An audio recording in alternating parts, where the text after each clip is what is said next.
مشروع جميل قوي يا جماعة. المشروع دوت برأس مال مش كتير جدا، والكلام دوت للشباب الصغيرة اللي هم معاهم رأس مال صغير. ما بكلمش الفئات العالية، انا بكلم الفئات اللي هي معاها رأس مال صغير. المشروع ده يا جماعة عبارة عن ايه؟ عارف انت حضرتك حمص الشام؟ حمص الشام والليمون والفشار. حضرتك يا فندم بتجيب عربية لحمص الشام او الفشار، تمام؟ او بلاش عربية، ده لو حلة كمان، وبتعمله بالليمون بالكلام الجميل دوت في اي منطقة ما يكونش فيها المشروع ده. والمشروع ده مش منتشر قوي، تمام؟ كل يوم ربنا سبحانه وتعالى هيرزقك مش اقل والله، يعني بفضل الله 300 500 جنيه. ورأس مال المشروع ده كله مش هيتعدى ال 5000 جنيه، تمام؟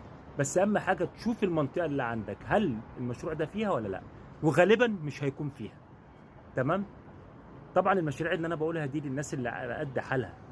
في مشاريع تانية بملايين، خليك معايا وانت هتشوفها. وارجو من الجميع لو حضرتك مش هتنفذ الفكره دي وشايفها مثلا كبيره عليك او صغيره عليك، يعني شايفها كده حاجه في غيرك ممكن يقدر ينفذها، اعمل شير للبوست ده، لعل وعسى تكون سبب في فتح باب رزق لحد. تحياتي للجميع.